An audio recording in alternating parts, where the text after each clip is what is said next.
Dear students, या video लेक्चरमध्ये आपण इयत्ता 11वी इंग्लिशमधील बीइंग नेबरली या पाठावर आधारित ब्रेनस्टॉर्मिंग ॲक्टिव्हिटीजचा अभ्यास करूया. लुईसा मे अल्कॉट या अमेरिकन लेखिकेने लिहिलेल्या लिटिल विमेन या कादंबरीतून हा पाठ घेतलेला आहे. पाठाच्या टायटलमध्ये पाहतो आपण बीइंग नेबरली. NEIGHBOR नेबर हा अमेरिकन इंग्लिशमधील शब्द आहे, तर NEIGHBOUR हे ब्रिटिश इंग्लिशमधील स्पेलिंग आहे. लेखिका लुईसा मे अल्कॉट या अमेरिकन असल्यामुळे त्यांनी अमेरिकन इंग्लिशमधील स्पेलिंग इथं घेतलेलं आहे. पाठावर आधारित ब्रेनस्टॉर्मिंग ॲक्टिव्हिटीज सोडवण्यापूर्वी संपूर्ण पाठ वाचन करा व कथानक समजून घ्या. या पाठात दोन शेजारी कुटुंबातील लोक व त्यांच्यातील संबंधाचे वर्णन केलेले आहे. मार्च फॅमिली व लॉरेन्स फॅमिली यांची घरे एकमेकांच्या शेजारी आहेत. मार्च फॅमिलीमध्ये मेग, जो, बेथ, ॲमी या 4 मुली त्यांच्या आईसह राहतात. मिस्टर मार्च हे सैन्यामध्ये नोकरीला आहेत. ते एका युद्ध मोहिमेवर गेलेले आहेत. तर शेजारच्या घरी म्हणजेच लॉरेन्स फॅमिली या ठिकाणी आजोबा म्हणजेच मिस्टर लॉरेन्स किंवा त्यांचा उल्लेख कथेमध्ये ग्रँडपा असा केलेला आहे व त्यांचा नातू लॉरी हे दोघेच राहतात. त्यांच्याकडे अनेक नोकरचाकर आहेत. लॉरी हा अगदी एकाकी व आजारी असतो. त्याच्याशी गप्पा गोष्टी करण्यासाठी जो एके दिवशी दुपारी लॉरीच्या घरी जाते. त्यामुळे लॉरी खूप आनंदी होतो. त्याचे आजोबासुद्धा तिच्या या भेटीने खुश होतात. दोन्ही कुटुंबातील प्रेमाचे संबंध या पाठात दिसून येतात. लव दाय नेबर हा संदेश या पाठावरून मिळतो. आता आपण प्रत्यक्ष ब्रेनस्टॉर्मिंग ॲक्टिव्हिटीज पाहूया. तुमच्या टेक्स्टबुकमधील पेज नंबर 12 पहा. A1 यामध्ये दिलेली पहिली activity, Jo's decision to make friends with the lonely boy next door proves to be a good one. Elaborate. You may begin with Joe was a bold, friendly and warm person. या ठिकाणी तुम्हाला कथेमधील एक वाक्य दिलेलं आहे. ते कसं आहे पहा की जी मार्च कुटुंबातील मुलगी आहे ती शेजारच्या लॉरेन्स फॅमिलीमधील लॉरी हा जो एकाकी मुलगा आहे याच्यासोबत मैत्री करण्याचा निर्णय घेते. हे वाक्य तुम्ही स्पष्ट करून सांगायचे आहे. आणि इथं म्हटलं पहा, तुम्ही सुरुवात करू शकाल Jo was a bold, friendly and warm person. याचं एक नमुना उत्तर पहा. Jo was a bold, friendly and warm person. She thought that the lonely boy Laurie needs friendship. She decided to visit his home. Laurie became very happy in her company. She also makes a good impression on Laurie's grandfather. This is the beginning of friendship between Laurie and Joe. Her decision to make friendship with Laurie proves to be a good one. दुसरी activity पहा. Read the extract being neighbourly and complete the following statements. संपूर्ण पाठ वाचून तुम्ही ही दिलेली वाक्य पूर्ण करू शकाल. यातलं पहिलं पहा. टू जो the fine house seemed like a lonely lifeless sort of house. B. Joe swept a path around the garden for Beth to walk in when the sun came out and the invalid dolls needed air.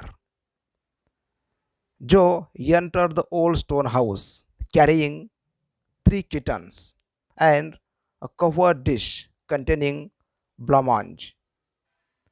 In order to tidy the room, Joe brushed the hearth, straightened the things on the mantelpiece, put the books and bottles in place, turned the sofa from the light and plumped up the pillows. अशा प्रकारे उतार्यामधील किंवा पाठातील वाक्य तुम्ही वाचून ही माहिती पूर्ण करू शकाल. Bring out the contrast between the two houses with the help of the following points. या कथेमध्ये 2 घरांचा संदर्भ येतो. हाऊस ऑफ मार्च फॅमिली आणि हाऊस ऑफ लॉरेन्स फॅमिली. या दोन घरासंबंधी माहिती आपण इथं पूर्ण करू शकू. जसे की house of March, old brown house, house of Laurence, stately stone mansion. House of March हे कसं आहे, bare and shabby. House of Laurence, well kept grounds. Children played all around in the house of March family, whereas the house of Lawrence family is lonely and lifeless. House of मार्चमध्ये आपण सांगू शकतो smiling mother and children. तर house of Laurence या ठिकाणी no motherly face smiled at the Windows.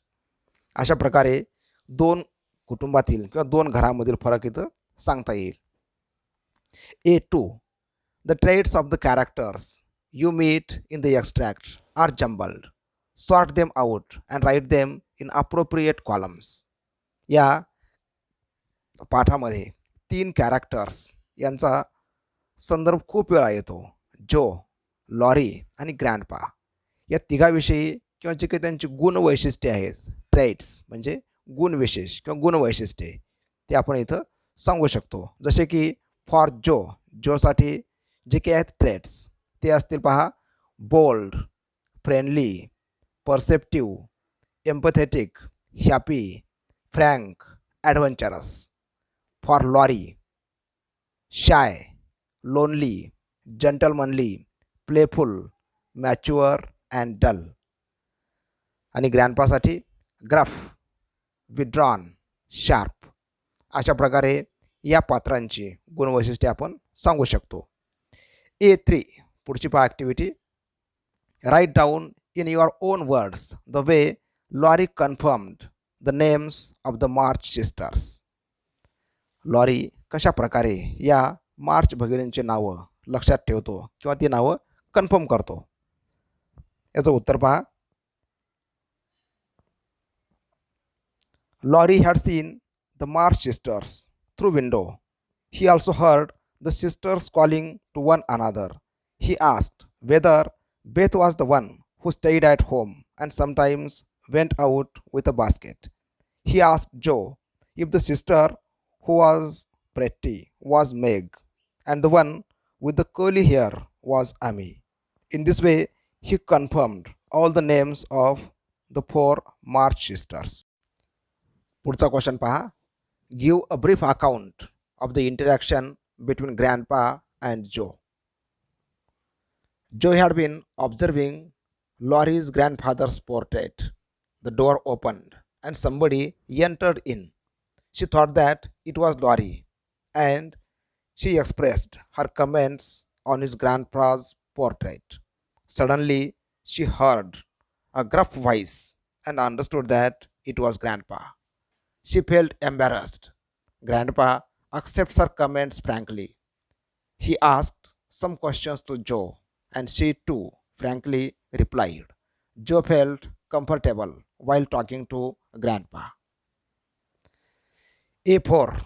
Find proverbs, maxims, and idioms related to friendship. For example, birds of a feather flock together. Friendship संबंधी ज्या काही proverbs आहेत किंवा idioms आहेत या इथं आपण लिहायचे आहेत. A friend in need is a friend indeed. Bad company corrupts good character. A friend's eye is a good mirror. Man is judged by his company. अशा प्रकारे आपण या ठिकाणी काही प्रोव्हर्ब्स लिहू शकतो. पुढचा क्वेश्चन पहा. The extract deals with the atmosphere of two homes. Collect the words associated with home, library, garden. या कथेमध्ये दोन कुटुंबाचा उल्लेख आहे किंवा दोन घरांचा उल्लेख आहे. त्यासंबंधी आलेले जे काही शब्द आहेत ते इथं आपण लिहायचे आहेत. सर्वप्रथम म्हटलं पहा अबाउट होम. या ठिकाणी दोन घरांचा संदर्भ आहे. हाऊस ऑफ मार्च आपण सांगू शकतो old brown house, bare and shabby, no granary and flowers. तर हाऊस ऑफ लॉरेन्स या संबंधी आपण सांगू शकतो stately, stone mansion, lonely, lifeless, well kept grounds, rich curtains. यानंतर about library, lined with books, pictures and statues, sleepy hollow chairs, queer tables, a great open fireplace. Now about garden, grows and lawns, a low hedge, well kept grounds. हे अशा प्रकारे वापरलेले अनेक शब्द किंवा expressions आहेत about home, library आणि garden. यानंतर A5 ही ॲक्टिव्हिटी ग्रामरवर आधारित आहे. या ठिकाणी change into indirect speech यासाठी काही तुम्हाला वाक्य दिलेली आहेत. यातलं पहिलं पहा, do you like your school asked the boy.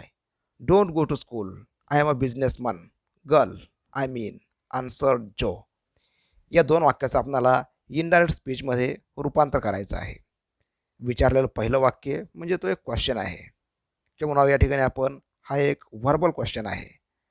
मग याचं उत्तर पहा, द बॉय आस्क्ड जो वेदर ऑर इफ. दोनपैकी तुम्ही कोणताही एक शब्द इथं घेऊ शकाल ॲज अ कंजंक्शन म्हणून. द बॉय आस्क्ड जो if she liked her school. जो answered that she did not go to school. She added that she was a businessman and also corrected the gender.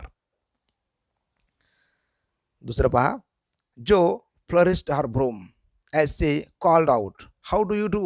Are you sick? Laurie opened the window and croaked out as hoarsely as a raven. Better, thank you. I have had a bad cold and been shut up a week. याचं पहा indirect स्पीचमध्ये रूपांतर, Jo flourished her broom and greeted him. She asked him if he was sick. Laurie open the window and croaked out as hoarsely as a raven that he was better. He thanked Jo and continued that he had had a bad cold and been shut up a week. Number पुढचं पहा, C. The pretty one is Meg, and the curly-haired is Amy, I believe. Laurie. How did you find that out? Joe. Answer पहा, Laurie guessed that the pretty one was Meg and the curly-haired was Amy. Joe asked him how he had found that out. Bit number D. I am not afraid of anything, returned Joe with a toss of the head. I don't believe you are, exclaimed the boy. Tossing her head, Jo replied that she was not afraid of anything. The boy exclaimed with surprise that she did not believe she was. अशा प्रकारे आपण दिलेल्या direct स्पीचचं रूपांतर indirect स्पीचमध्ये करू शकतो. यानंतर A6 ही activity पहा, narrate in 100 words an incident that illustrate the way a friend of yours made you feel happy and accepted at some point in your life. या ठिकाणी विचारलेल्या ॲक्टिव्हिटीज या पर्सनल रिस्पॉन्स टाईप ॲक्टिव्हिटीज आहेत. याचं उत्तर तुमच्या मनामध्ये जे काही विचार असतील ते तुम्ही इथं व्यक्त करू शकाल. याचं उत्तर पहा, once I was travelling alone by a train. It was evening time. I felt very bored in that compartment. Suddenly, I saw my friend Rohan in the same compartment. I called him. He too became very happy. He introduced me to his two cousins. We all enjoyed the remaining journey. I felt very happy and accepted. अशा प्रकारचं कोणतं एखादं उत्तर तुम्ही इथं सांगू शकाल. दुसरा क्वेश्चन पहा, give reasons for us being reluctant to make friends with some strangers, but being comfortable with some even after meeting them for the first time. याचं एक नमुना उत्तर पहा, we try to judge people in the first meeting. It is said that face is the index of mind. If we think the stranger is pleasant, if we think the stranger has pleasant personality and positive attitude, we like such person and we try to make friendship with him or her. If we think the stranger is rude and dishonest, we try to avoid such person. We do not make friendship with him or her. तिसरा question पहा, Are friends different from neighbors? Are your friends with your neighbors? Give examples and write. Definitely, friends are different from our neighbors. I have many friends. Some of them are my neighbors, but all the neighbors are not my friends. I usually talk to all neighbors but don't spend much time with them. Many classmates are my true friends. पुढच्या activity पहा. Make a note in your exercise book about how people amused themselves in earlier times without TV, internet, or social media for entertainment. याचं उत्तर पहा. In earlier times, without TV or internet, people amused themselves in various activities. They would visit the homes of their friends and relatives. They would write letters to their loved ones. They would also read books and play games. Dear students, for more videos on 11th class English and 12th class English, visit my YouTube channel, Bhojane Sir, English Learner's Friend. Thank you.